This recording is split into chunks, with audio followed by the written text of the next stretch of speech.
Amen. Former pour servir, ça a été le thème de toute notre semaine, ou se laisser former par Dieu pendant ce temps de jeûne, de prière. C'est pas terminé, hein. On se retrouve ce midi à 12h30. Donc ceux qui le peuvent, on vous attend pour rester avec nous, pour prendre du temps dans la prière. Et on va aller dans la présence de Dieu, chercher sa face pour qu'il continue de nous former, de nous transformer. Et ce matin, je voudrais voir avec l'exemple de Pierre, l'apôtre Pierre, cet homme qui est passé de l'état de pécheur, dans tous les sens du terme, à apôtre. Et au travers de sa vie, et bien finalement, il y a un enseignement si riche, mais dans lequel Dieu voudrait qu'on comprenne qu'il veut nous former pour qu'on le serve de tout notre cœur. Je vais prendre un premier texte. Voilà, ça va mieux marcher.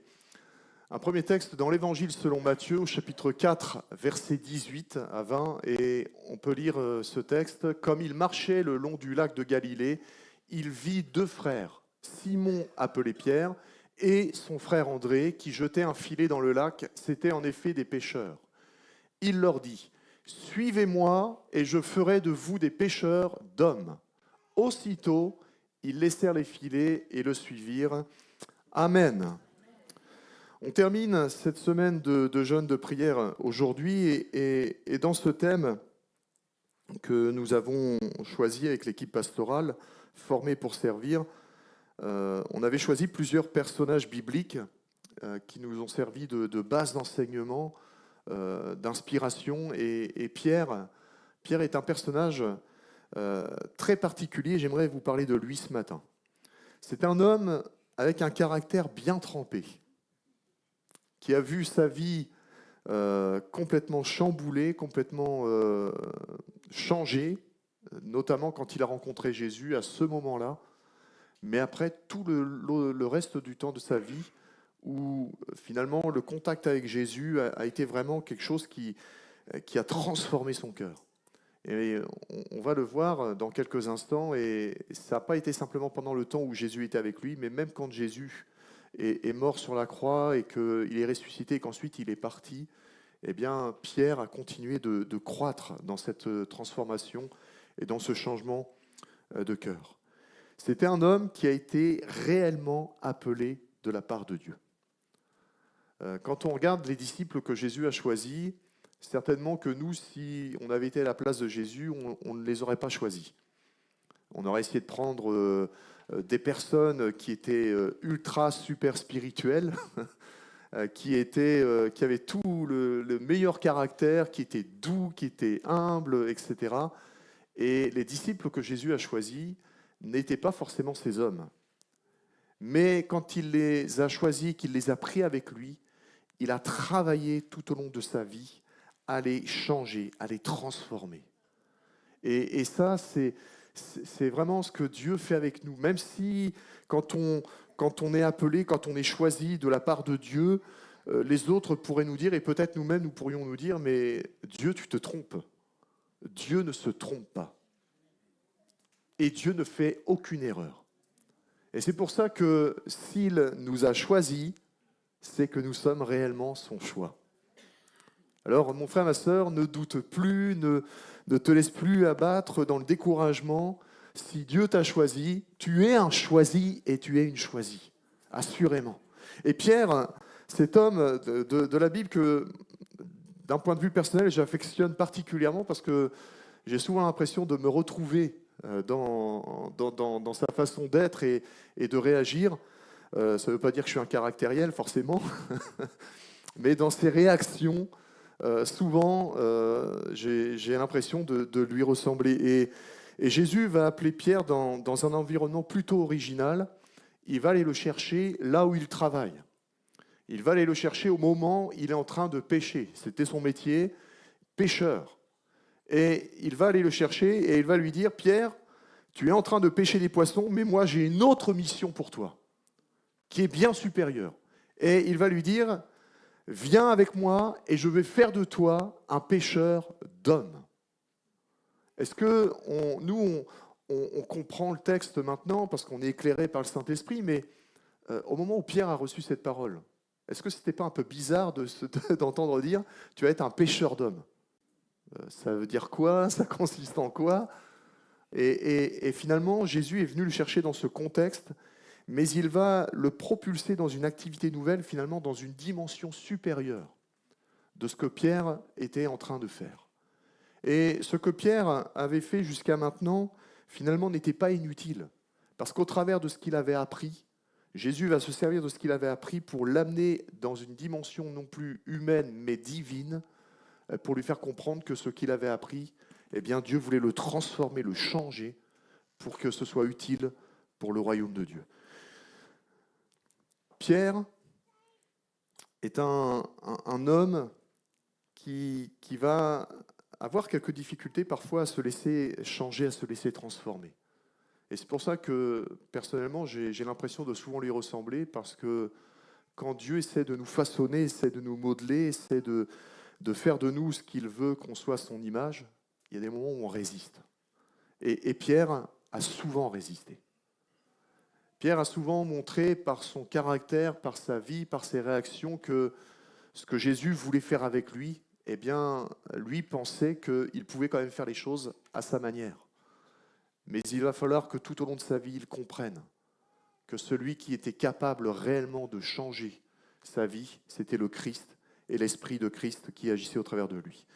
Jésus va l'appeler et va dire « Je ferai de vous des pêcheurs d'hommes ». Littéralement, c'est « je vais vous façonner, je vais vous former, je vais créer ce qui est nécessaire pour que vous deveniez cela. Je vais faire une œuvre en vous qui va vous permettre de ne plus être des pêcheurs de poissons, mais de devenir des pêcheurs d'hommes, d'aller chercher des êtres humains et de faire un travail particulier dans le cœur de ces êtres humains. » Et Pierre, quand on le voit en tant que pêcheur, n'avait aucune qualification pour faire cela. Mais Jésus va leur dire « Je vais faire cela de vous. Ce n'est pas vous, c'est moi qui vais le faire. » Et mon frère, ma soeur, je voudrais qu'on comprenne bien cela ce matin, c'est que le travail que Dieu nous appelle à accomplir, ce n'est pas nous finalement. C'est Dieu qui nous forme pour que nous puissions recevoir de lui les capacités, pour que nous les utilisions ensuite à la gloire de son nom et que nous remplissions l'appel que Dieu nous a lancé et nous adresse à chacun de nous. Dans l'Évangile selon Luc, et je voudrais qu'on puisse voir plus précisément l'appel de Pierre, comment les choses se sont passées. Dans l'Évangile selon Luc, au chapitre 5, verset 1er, on lit ceci. « Un jour, alors que Jésus se tenait sur les bords du lac de Génézareth et que la foule se pressait autour de lui pour écouter la parole de Dieu, il aperçut 2 barques au bord du lac. Les pêcheurs en étaient descendus et nettoyaient leurs filets. L'une de ces barques appartenait à Simon, et Jésus y monta et lui demanda de s'éloigner un peu du rivage, puis il s'assit dans la barque et se mit à enseigner la foule. Quand il eut fini de parler, il dit à Simon, « Avance vers le large en eau profonde, puis toi et tes compagnons vous jetterez vos filets pour pêcher. » « Maître, lui répondit Simon, nous avons travaillé toute la nuit et nous n'avons rien pris. Mais puisque tu me le demandes, je jetterai les filets. » Ils les jetèrent et prirent tant de poissons que leurs filets menaçaient de se déchirer. Alors ils firent signe à leurs associés dans l'autre barque de venir les aider. Ceux-ci arrivèrent et l'on remplit les 2 barques au point qu'elles enfonçaient. En voyant cela, Simon-Pierre se jeta aux pieds de Jésus et lui dit « Seigneur, éloigne-toi de moi car je suis un homme pécheur. » En effet, il était saisi d'effroi, ainsi que tous ses compagnons, devant la pêche extraordinaire qu'il venait de faire. Il en était de même de Jacques et de Jean, fils de Zébédée, les associés de Simon. Alors Jésus dit à Simon, « N'aie pas peur, à partir de maintenant, tu seras pêcheur d'hommes. » Dès qu'ils eurent ramené leur bateau au rivage, ils laissèrent tout et suivirent Jésus. Amen. Amen. Dans ce passage, l'appel que Pierre va recevoir, et ainsi que les autres disciples, est beaucoup plus détaillé, beaucoup plus précis. Et je ne sais pas si vous avez remarqué tous les détails qui ont été donnés ici, mais cela nous donne des éléments importants, comment Jésus a opéré pour que Pierre et les autres disciples comprennent l'appel qui leur a été adressé. Quand Jésus dit à Pierre « Je ferai de vous des pêcheurs d'hommes », Jésus va ajouter ici, et on le voit, et merci au Seigneur de ce qu'il a prévu qu'on ait ces éléments, il va accompagner son appel d'une manifestation particulière.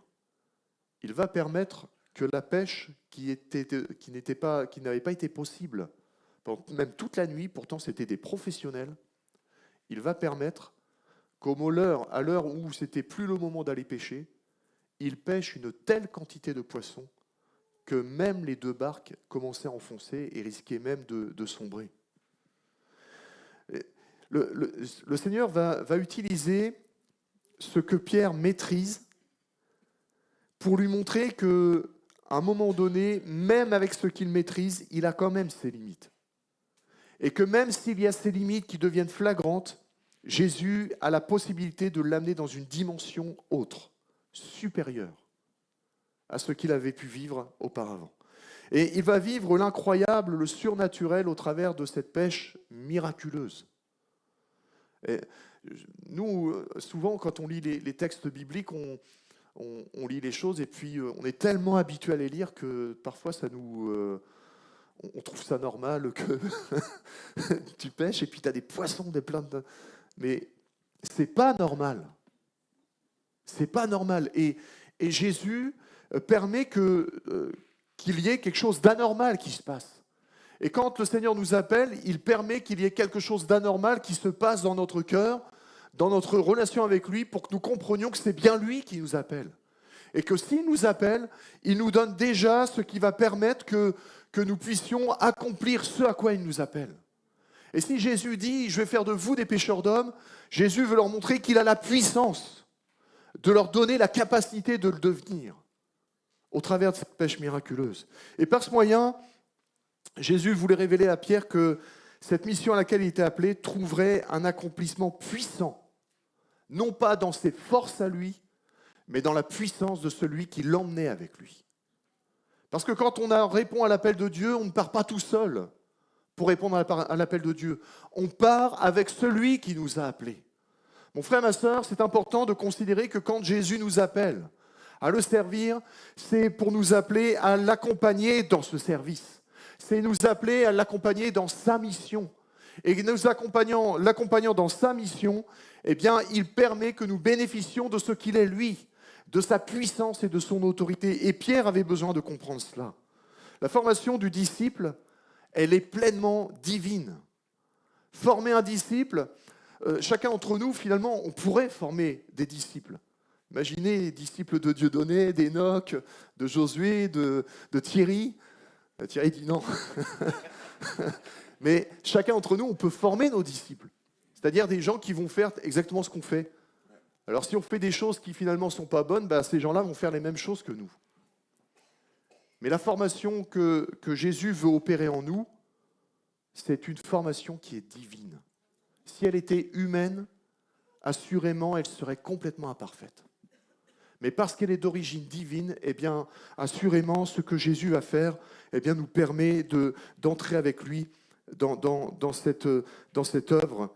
Et c'est vraiment l'œuvre du Saint-Esprit. C'est l'œuvre que l'Esprit de Dieu veut accomplir en nous. Moi, je ne peux pas accomplir le ministère pastoral si le Saint-Esprit n'est pas avec moi. Je ne peux pas répondre à l'appel que Dieu m'a adressé pour être dans ce ministère si je ne laisse pas l'Esprit de Dieu m'accompagner. Si je le fais, tôt ou tard, il y a l'humain qui va être là et qui va tout casser, ce qui a été construit. C'est pour ça qu'on a besoin, mon frère, ma sœur, de laisser l'Esprit de Dieu nous conduire, nous diriger, s'emparer de nous et faire son œuvre au travers de nous. Plusieurs textes de la parole de Dieu nous parlent comment Pierre a été formé pendant cette période et cette période où il a été avec Jésus. Il y a eu plusieurs éléments de sa vie qui ont eu besoin d'être changés. Et j'aimerais lire ces quelques passages avec vous. Il y en a beaucoup qui pourraient nous montrer d'autres éléments, mais je me suis vraiment attaché à ces éléments. Dans Matthieu, chapitre 16, verset 16, on lit « Simon-Pierre lui répondit, « Tu es le Messie, le Fils du Dieu vivant. » Et Jésus lui dit alors « Tu es heureux, Simon, fils de Jonas, car ce n'est pas de toi-même que tu as trouvé cela. C'est mon Père céleste qui te l'a révélé. » Quelques versets plus loin, Au verset 22, alors Pierre le prit à part et se mit à lui faire des reproches. Ah, il y a un discours un peu différent là. Que Dieu t'en préserve, Seigneur, cela ne t'arrivera pas. Mais Jésus, se retournant, lui dit, arrière, Satan, éloigne-toi de moi. Tu es un obstacle à ma mission, car tes pensées ne sont pas celles de Dieu, ce sont des pensées toutes humaines. Waouh! Matthieu chapitre 26, verset 33. Pierre prit la parole et lui dit, même si tous les autres sont ébranlés à cause de ce qui t'arrivera, moi, je ne le serai pas. Et Jésus reprit, vraiment, je te l'assure, cette nuit même, avant que le coq ait chanté, tu m'auras renié 3 fois. Et Pierre réaffirma, même s'il me fallait mourir avec toi, je ne te renierai pas. Et tous les disciples dirent la même chose. Amen. On a l'impression que les autres disciples, c'est les disciples de Pierre. Pierre dit ça. Oui, c'est vrai. On est d'accord avec Pierre. Alors que Jésus lui dit, mais Pierre, tu parles comme ça, mais tu vas me renier. Le Seigneur a travaillé à la formation de Pierre et des autres disciples à partir de ce qu'il était naturellement pour l'amener dans ce qui était surnaturel et ce qui appartient à Dieu. On est tellement comme Pierre, des hommes et des femmes où on se dit, l'œuvre de Dieu, je sais la gérer à ma manière. Je sais comment il faut faire. Seigneur, t'inquiète pas, tu peux compter sur moi, tu vas voir, moi je vais te régler ça en 2 temps, 3 mouvements, et les choses vont être vite faites. Mais on sait très bien que si on agit de cette manière-là, on détruit à un moment donné ou à un autre. Et on pourrait dire que Pierre était capable du meilleur comme du pire. Et vous et moi, eh bien, nous lui ressemblons aussi parce qu'on est capable du meilleur comme du pire. Combien dans nos vies n'y a-t-il pas ce va-et-vient entre ce qui est de Dieu et ce qui est de nous ?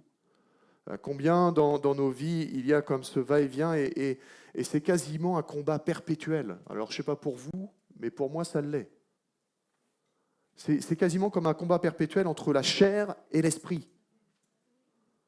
Il y a cette dualité en nous où sans cesse on est obligé de demander de l'aide au Seigneur pour que la chair ne prenne pas autorité. Parce que quand la chair prend autorité, eh bien elle fait le contraire de ce que Dieu demande. Et cependant, tout ce que Pierre était, ça n'a pas arrêté Jésus. On aurait eu à la place de Jésus un disciple comme Pierre, qui nous dit « tu es le Fils de Dieu » et qui après nous dit le contraire. Finalement, il dit que ce que Dieu dit, ça ne va pas se faire. Et que Jésus est obligé de lui dire « mais arrière de moi Satan, arrière de moi ennemi ». Et que là, il lui dit « mais t'inquiète, je vais aller à la mort avec toi ». Et que Jésus lui dit « mais arrête Pierre, je sais très bien que tu vas me renier ». Et Jésus ne s'est pas arrêté à cela. Jésus a gardé Pierre comme son disciple et il en a même fait un apôtre. Et ça, c'est extraordinaire. Malgré cette dualité qu'il y a dans nos cœurs, Jésus continue toujours son œuvre pour que le disciple qu'il a commencé à former devienne le disciple qu'il a toujours vu dans sa volonté. Et vous et moi, même s'il y a encore des imperfections, et elles sont souvent flagrantes malheureusement, même s'il y a encore des imperfections, ça n'arrête pas Jésus. Ça n'arrête pas Dieu dans son appel. Nous pourrions être découragés quand on commence peut-être à former quelqu'un, à utiliser quelqu'un, et puis de se dire, mais non, il n'y arrivera jamais. Et Jésus aurait pu dire cela de Pierre, mais il n'y arrivera jamais. Il a un mauvais caractère et il croit qu'il est fort, qu'il est plus fort que tous les autres. Mais Pierre va vivre son chemin avec le Seigneur. Et ça va passer certes par le reniement. Ça va passer par un moment où il va regretter amèrement tout ce qu'il a pu faire, tout ce qu'il a pu dire. Mais c'est au travers de ce moyen-là que Jésus va aussi le former. Et il ne faut pas qu'on s'inquiète de ce qui peut nous arriver, même de nos échecs. Quand on est appelé de Dieu, Dieu permet que même dans les situations les pires et qui nous fracassent, eh bien, dans ces situations-là, Dieu est capable d'aller nous chercher, nous relever, nous façonner, nous transformer et nous amener à devenir encore et encore des hommes, des femmes qui sont ses disciples. C'est un temps de formation où Jésus veut faire une œuvre profonde dans nos cœurs, où Jésus veut accomplir quelque chose qui est divin en nous pour que nous apprenions à le servir et à lui obéir. Et ça, c'est compliqué pour nous.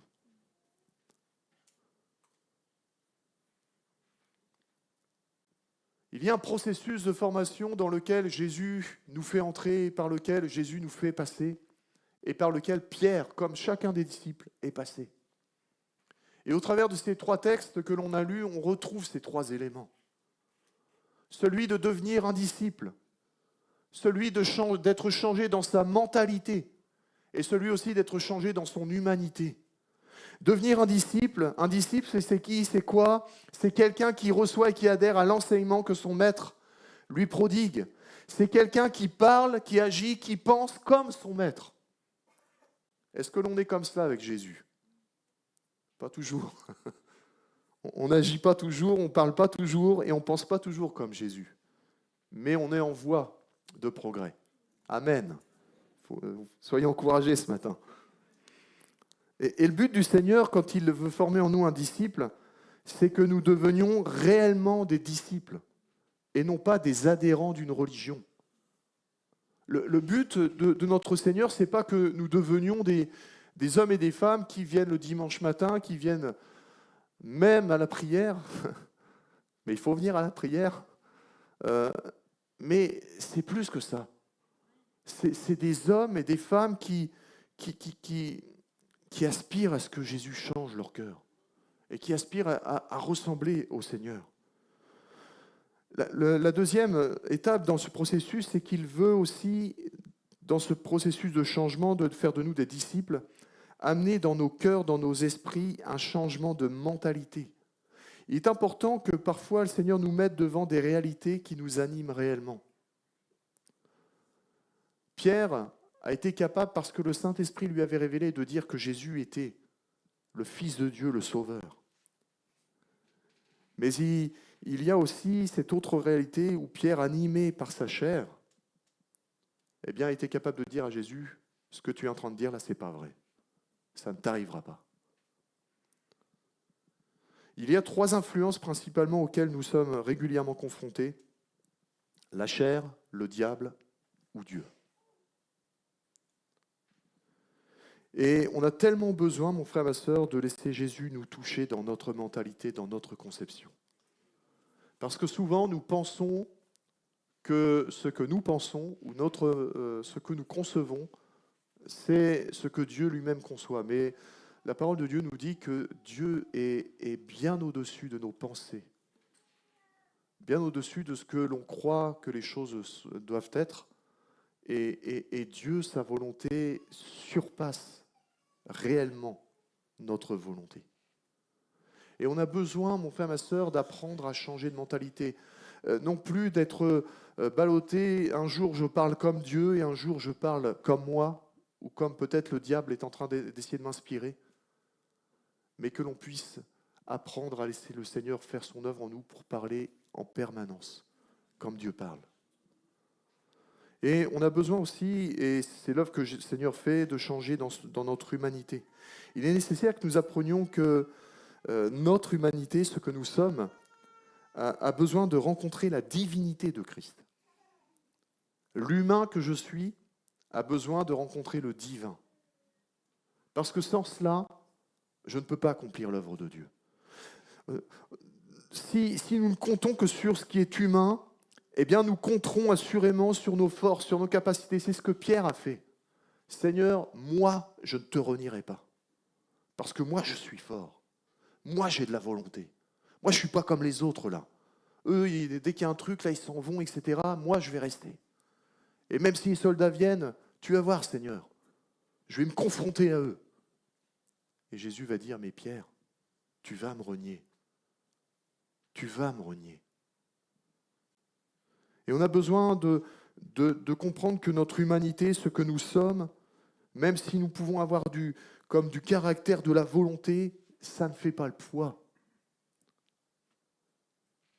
devant ce qui nous est confronté, ce qui est d'ordre spirituel. La mission à laquelle Dieu nous appelle est spirituelle. Et l'humain ne peut pas agir dans le spirituel. Il ne peut agir dans le spirituel qu'à partir du moment où le divin vient le rencontrer et fait une œuvre en lui. Et c'est pour cela qu'en tant que disciple, on a besoin de passer par ce processus de formation. J'ai besoin de devenir non pas un adhérent, mais de devenir un disciple. J'ai besoin de changer, d'être changé dans ma mentalité, dans mes conceptions. Et j'ai besoin aussi de laisser le divin venir me rencontrer, venir me toucher, venir me transformer. Mon frère, ma sœur, ce que Jésus vise au plus haut point dans notre formation, c'est notre transformation. C'est ça qu'il recherche. Jésus veut que quand on va paraître devant lui dans le ciel de gloire, là où il est, il veut que finalement nous soyons comme son image, comme lui.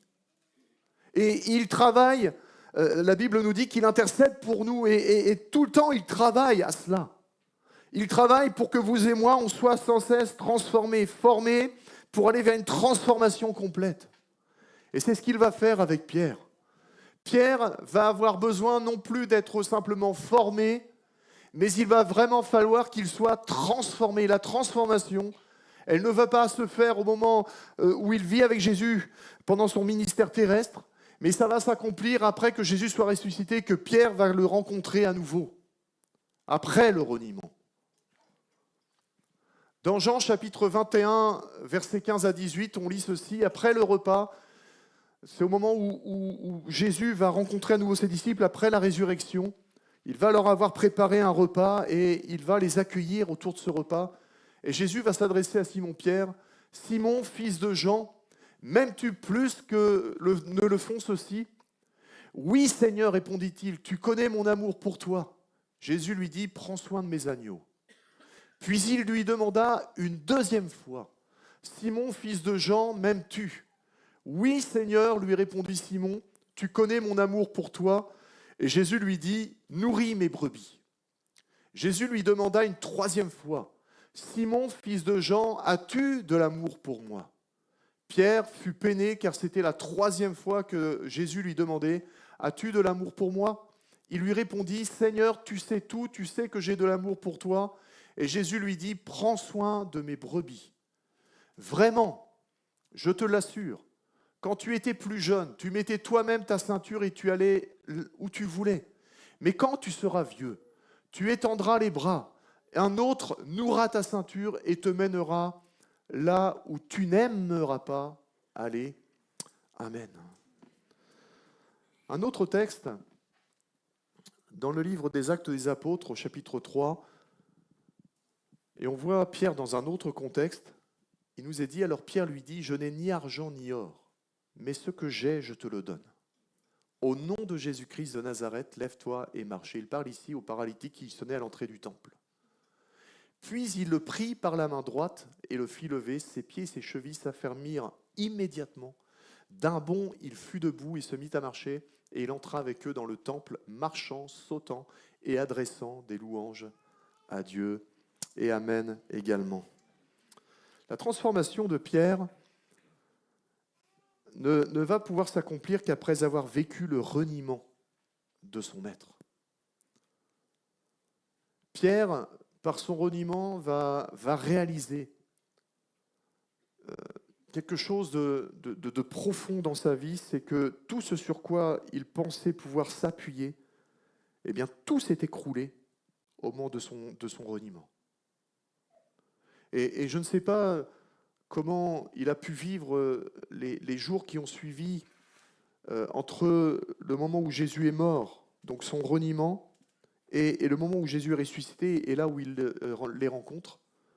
Mais ça a certainement dû être pour lui des moments difficiles, où il devait être rempli de culpabilité, rempli de remords, rempli de toutes ces choses qu'il avait pu faire, pu dire, et qui, je pense qu'il se disait qu'à cause de lui, son maître avait été tué. Et Jésus va les rencontrer à ce moment-là, et on connaît ce texte, pour nous les chrétiens, quasiment par cœur. Mais cette transformation que Jésus va vouloir opérer et qu'il va opérer en lui, il va commencer à la faire au travers de ces 3 questions qu'il va lui poser. Combien, mon frère, ma sœur, il tarde à notre Seigneur d'amener chacun de nous à ce stade de la transformation. Et je crois sincèrement que c'est une parole de Dieu. Combien il tarde au Seigneur de nous amener à ce stade de la transformation. Alors peut-être que ça n'ira pas jusqu'au reniement pour nous amener dans cette transformation. Mais même si ça devait passer par là, Jésus sera toujours là. Et il nous attend. Jésus est là et il attend parce que finalement, il veut créer une relation d'amour entre lui et nous et lui, pour qu'on accomplisse pleinement sa volonté. Nelson Mandela a dit ceci: « Je ne perds jamais. Soit je gagne, soit j'apprends. La plus grande gloire n'est pas de ne jamais tomber, mais de se relever après chaque chute. » La plus grande gloire n'est pas de ne jamais tomber, mais de se relever après chaque chute. Ça peut arriver qu'on tombe. Ça peut arriver qu'on chute. Mais l'important pour Dieu, c'est qu'on se relève. Et même si Pierre était tombé à cause de son reniement, Jésus va aller le rechercher. Jésus va aller le retrouver. Et comme on l'a entendu tout à l'heure dans ce don, il va lui rappeler son appel. Et il va même le remettre dans son appel. Il va même lui permettre de reprendre le chemin, de retrouver sa position de disciple pour devenir l'apôtre qu'il était appelé à devenir. Et comment Jésus va-t-il s'y prendre? Jésus va opérer encore un processus, mais là, ici, de restauration. Et cette restauration qu'il va accomplir, elle va se faire en 3 étapes, par l'amour manifesté du Sauveur à l'égard de Jésus, de Pierre, par un renouvellement de la mission qu'il va adresser à Pierre, et en lui révélant qu'il a besoin maintenant, non plus de dépendre de lui, mais de dépendre de Dieu, et exclusivement de Dieu. Pierre avait besoin d'être restauré dans l'amour. Pierre, avez-vous remarqué, a renié 3 fois Jésus. Et Jésus, 3 fois, va lui dire « m'aimes-tu » ? Et il ne faut pas être... il faut être simple pour comprendre les choses, mais Jésus, Pierre va certainement se dire, au moment où Jésus lui pose des questions, mais aïe, aïe, ça y est, le moment que je ne souhaitais pas vivre est là. 3 fois j'ai renié le maître, et là, 3 fois Jésus me pose la question, m'aimes-tu ? Mais ça a dû être angoissant, comme on ne peut pas imaginer. Vous imaginez, vous avez renié quelqu'un, et d'un seul coup, vous vous retrouvez face à face avec lui à manger un repas. Vous savez que vous l'avez renié, et celui qui mange avec vous le sait aussi. Et il vous pose la question, m'aimes-tu ? 3 fois. Mais là, je n'aurais pas voulu être à la place de Pierre, ça devait être compliqué à gérer. Et à chaque fois que Jésus va employer le terme, nous, on l'a traduit par « m'aimes-tu », mais le terme, Jésus va employer 2 fois ce terme « agapao » et ensuite il va employer le terme « philéo » pour finalement s'adapter à l'amour de Pierre. Et Jésus, en 2 fois, va lui poser cette question, finalement, « Pierre, as-tu cet amour qui est prêt à aller à la mort avec moi comme tu me l'avais promis ? Seigneur, j'irai avec toi jusqu'à la mort. » Pierre ne l'a pas fait. Et là, Jésus, en lui disant « m'aimes-tu agapao ?» c'est comme s'il lui disait « maintenant, Pierre, m'aimes-tu pour aller jusqu'à la mort avec moi, comme tu me l'avais promis ?» Et Pierre d'avouer « Seigneur, je ne ressens que de l'affection pour toi. j'ai pas cet amour. Et la troisième fois, Jésus va se mettre à sa dimension et il va lui demander s'il a de l'affection pour lui. Et Pierre va lui dire, mais Seigneur, tu connais toutes choses, tu sais que je t'ai renié, tu sais comment sont les choses et tu connais mon cœur, tu connais mon incapacité à manifester un quelconque amour. Un amour de cette valeur qui puisse m'amener à aller jusqu'à la mort avec toi. J'en suis pas capable, Seigneur. Et là, Jésus, rétablissant en Pierre un amour que Pierre ne méritait certainement pas, mais rétablissant une relation avec Pierre, Jésus va alors pouvoir aller plus loin et lui reparler de sa mission, lui reparler de ce qu'il attend de lui. Et il va lui reparler de cette mission, mais en lui montrant que les choses vont aller en crescendo, vont aller en grandissant. Et j'aime beaucoup cette version que je vous ai inscrite ici.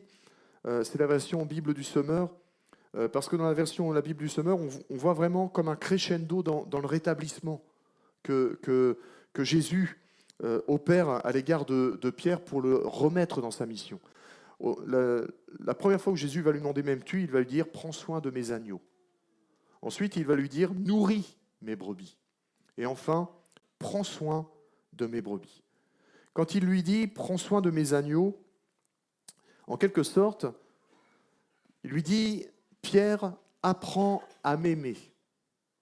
Apprends à m'aimer et en me laissant agir en toi, prends soin des plus faibles. Prends soin des plus petits. Ça va commencer comme ça, ta mission. Tu vas apprendre à m'aimer, à aller de philéo vers agapao, petit à petit. Et ça va t'amener, au fur et à mesure, à prendre soin des plus faibles et des plus petits. Et puis ensuite, il va falloir que continue dans ce cheminement à apprendre à m'aimer encore. Et là, ça va te permettre, me laissant agir au travers de toi, de pouvoir communiquer la vie au sein du troupeau. Tu vas pouvoir nourrir. Tu vas pouvoir communiquer ce qui vient de moi parce que tu vas laisser cet amour te transformer, te changer et tu vas pouvoir devenir capable de dire ce qu'est le cœur de Dieu. Et puis finalement, quand il va lui dire « prends soin de mes brebis », c'est toujours dans cette démarche, toujours dans cette action divine, continue d'apprendre à m'aimer. Continue d'apprendre à me laisser agir au travers de toi, afin que tu deviennes un élément de référence, afin que tu deviennes quelqu'un qui saura montrer le chemin, quelqu'un qui saura soulager, qui saura soigner, quelqu'un qui saura prendre soin de l'autre, parce qu'il aura déjà reçu les soins lui-même de la part de Dieu. Et c'est important, mon frère, ma sœur, de comprendre qu'on ne peut pas donner aux autres ce que l'on n'a pas reçu. Et Pierre va devenir capable de devenir cet apôtre qui, comme on l'a vu dans le dernier texte, va être capable de dire « Je n'ai ni argent ni or, mais ce que j'ai, je te le donne. Au nom de Jésus, lève-toi et marche. » Parce qu'il va avoir été soigné, parce qu'il va avoir été rétabli, parce qu'il va avoir reçu ce que Jésus a été capable de lui communiquer dans son amour et qui va lui permettre d'être rétabli dans sa mission. Et puis il va terminer en le restaurant dans une dépendance de Dieu. Quand il va lui dire, quand tu étais jeune, tu te saignais toi-même, mais quand tu seras plus vieux, un autre te ceindra et te mènera là où tu ne voulais pas. Et il nous est dit que Jésus parlait de cette manière, parlant de la mort que Pierre allait vivre, puisque l'histoire nous dit que Pierre a été crucifié la tête en bas. Mais il y a aussi, je crois, de la part du Seigneur aussi, comme une forme de révélation de l'action du Saint-Esprit dans la vie de Pierre. Tant qu'on ne laisse pas Dieu agir à sa manière dans notre vie, eh bien on est comme les jeunes où on fait ce qu'on veut, on fait ce qu'on a envie, et personne n'a rien à nous dire. Mais quand on commence à laisser Dieu agir en nous, quand je laisse l'amour de Dieu me pénétrer, quand je laisse l'amour de Dieu me changer, me soigner, me guérir, eh bien je commence à laisser l'Esprit de Dieu me ceindre, me remplir et m'amener parfois là où je ne voudrais pas aller pour accomplir la volonté de Dieu. Mon frère, ma sœur, plus nous découvrons notre Seigneur, plus nous apprenons à nous connaître, nous. Et nous savons que nous ne pouvons pas accomplir l'œuvre de Dieu. Jésus dira, sans moi, vous ne pouvez rien faire. Et on a tellement besoin d'être conduit, tellement besoin d'être enveloppé, d'être rempli du Saint-Esprit. Ce matin, on a tellement besoin, et notamment quand on est appelé de Dieu, on a tellement besoin que le Saint-Esprit vienne nous ceindre de sa présence, de son autorité, de sa vie, pour que ce ne soit plus nous, mais comme Paul le dira, c'est Christ qui vit en moi. Je vais inviter l'équipe de louanges à s'approcher, on va aller vers la fin maintenant.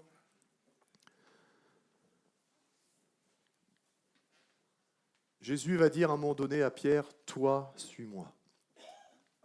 Et il y a deux passages que j'aimerais lire avec vous ici, qui sont révélateurs de la transformation que Pierre a vécue.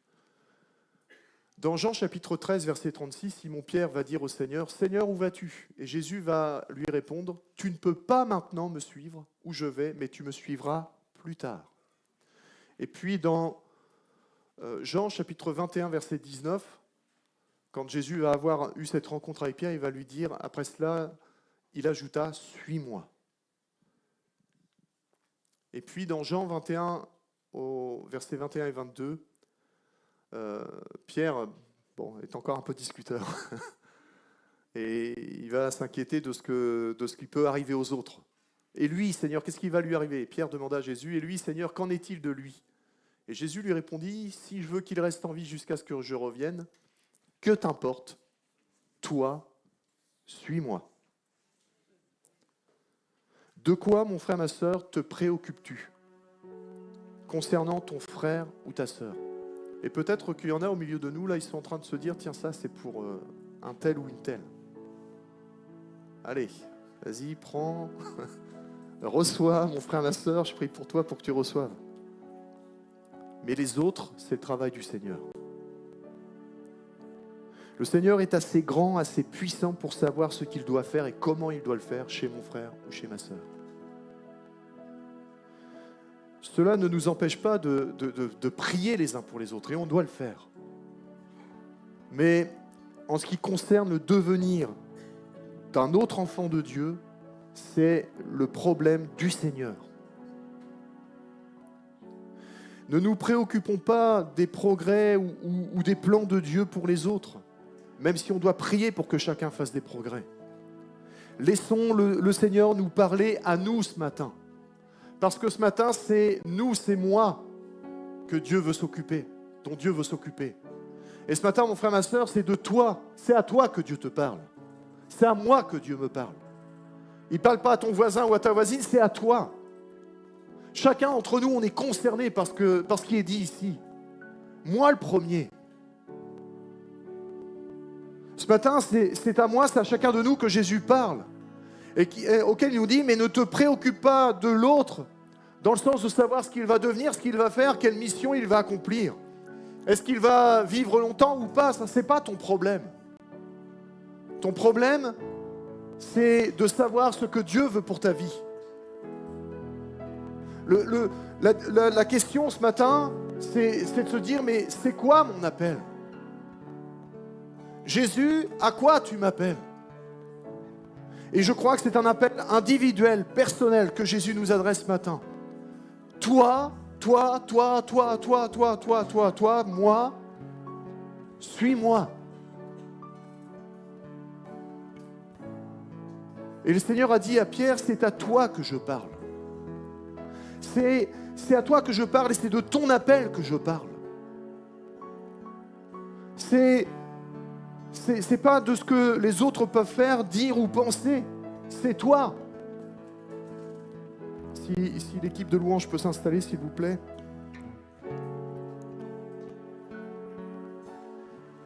Si le Seigneur t'appelle, c'est qu'il a déjà mis en toi ce qui est nécessaire pour accomplir cet appel. Même si tu n'en as pas conscience, même si tu ne le réalises pas, même si tu te dis non Seigneur, j'ai rien. Le Seigneur a déjà mis cette semence. Parce que quand on reçoit l'appel de Dieu, c'est une semence que Dieu plante en nous. Et une semence qui doit germer, qui doit grandir, qui doit prospérer.